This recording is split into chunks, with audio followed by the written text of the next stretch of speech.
This right here, we've got the brand new power distribution board from Big Dog Builds. The team have worked really hard in designing something that's going to be put into each vehicle. This specific one is going into a Chevy 2500. What we're aiming to do with this one here is to keep all of the core electrical components separate from the factory components of the vehicle. Once you start adding accessories to a battery terminal, it really clogs up that positive battery terminal, makes the fuses really ugly in that factory spot. There's a lot going on in that passenger side of a Chevy 2500. With the power distribution board here, we're actually relocating all of that power and we're putting it to the other side of the Chevy. Moving the power to the other side of the vehicle means that we've got one location to turn off the entire board, meaning that if you're parked up for a few months at a time, you can separate all of this power from the factory vehicle itself. The benefit on this one here is adding extra loads to the vehicle is going to draw power, even if it's a small thing like an electric side step module, a different computer. Lights, for example, may also pull a little bit of voltage from the battery. So by installing this one here, being able to turn the whole thing off and on is going to have its benefits.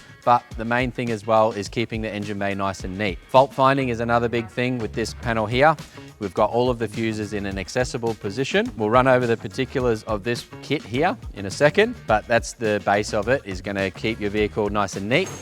It's going to keep the factory components separate to aftermarket accessories and power, and it's going to make fault finding, if needed, really super simple. It's going to protect every single accessory that's added to the vehicle. Getting into the specifics, you're going to have one big power stud over here. So that's your red power cable from the breaker. And then you've got your two earth points down here as well. So adding those bigger cables is going to ensure that the good amount of power is going to be able to power the entire board, and you're not going to clog up the battery terminal or the big fuses that come on the Chevy 2500. We've got a bank of MIDI fuses here, and they're for accessories like lights, compressors, roof rack lighting. The main one going to the Switch Pro unit.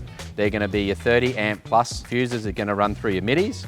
And with the MIDI fuses as well, we've got little LED lights. So if that one did pop, it's going to shine a little LED light. You're going to be able to easily see which one has faulted, and that's going to be easy replaceable. With the accessories that don't draw as much power needing a MIDI fuse, we've got a little blade fuse holder here, and that's going to be for the smaller ones. For example, you could power a UHF or a Starlink or something like that through this one here. For the smaller power draw components like LED lights to the front bar, your UHF, your Air IQ for your airbags, for example, that can all run through this little fuse holder here, and every single light's going to have an individual fuse, which is important. You don't want two components pulling power from one fuse. If one of them has a fault, it may not trip that fuse, so having them individually fused in here is going to keep things really nice and neat. And as you can see here as well, it also houses the Switch Pro switching unit. The switching controller inside the cab is this one here.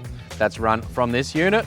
And from this unit, it goes to all of your accessories as well. So nice, neat location for the Switch Pro. You've got the neat location for the blade fuses, your bank of MIDI fuses along there. But what's really exciting about this power panel, we've got a neat location to pull two factory taps from the vehicle itself. That's high beam trigger as well as ignition trigger. Those two components from the factory vehicle is pretty much all that's pulled, other than the main power source from the battery itself, and everything else over on that main fuse holder on the Chevy 2500 is going to stay OEM. The other exciting bit on this feature here is on this little panel, and that one there has got the ability to have a solar panel plugged straight into this red Anderson plug here. That one's going to go down to a little solar controller, and that's going to be able to trickle charge the batteries underneath the bonnet in a heartbeat. That one there, set and forget. You don't need to have a regulated solar blanket to plug into the battery or stuff around with alligator clips or anything like that. Simply plug that one in. If you've got an AC charger at home and you want to trickle charge the battery up while you're at home, pop the bonnet, plug your AC charger into this little grey Anderson plug here, and that's going to be a direct feed to those under bonnet batteries to keep them in really good nick. Keeping the batteries in the Chevy 2500 in good condition is important because they've stacked one on top of each other, which means that they're in a nightmare of a spot to change. I always tell every customer to make sure that they keep these batteries in as good condition as they can, and that's going to allow for no problems down the track. You're not going to be left on the side of the road wondering what's pulling power, what's going to be killing those batteries underneath the bonnet. And keeping a converted vehicle, which is a left to right converted vehicle, as factory as possible is really important to us, and that's why something like this has come to light. One extra little feature on this one here, you don't want to go through, pop your bonnet at night time, look for a fuse at night time and not be able to see what you're doing. So as you can see, we've got the little LED light there, and that's going to be on a bonnet pressure switch activation. So a little bonnet switch there.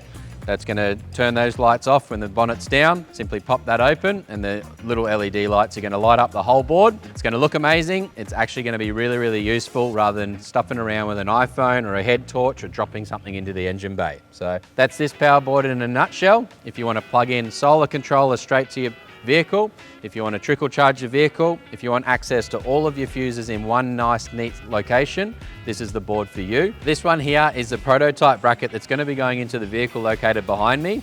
The next stage for this vehicle is going to be to pressure test the whole setup. That means 10,000 kilometers of vibrations are going to get put through this power panel. We're going to heat test it as well, and we're going to really pressure test this one with dust, washing it out under the engine bay as well. You don't want it to get too wet under there, but this thing here is going to be able to handle it. The four main components is going to be vibration, dust, water, and heat. So we're going to install this one here. We're going to pressure test those four elements, and then we're going to be ready to install this one into your new Chevy 2500.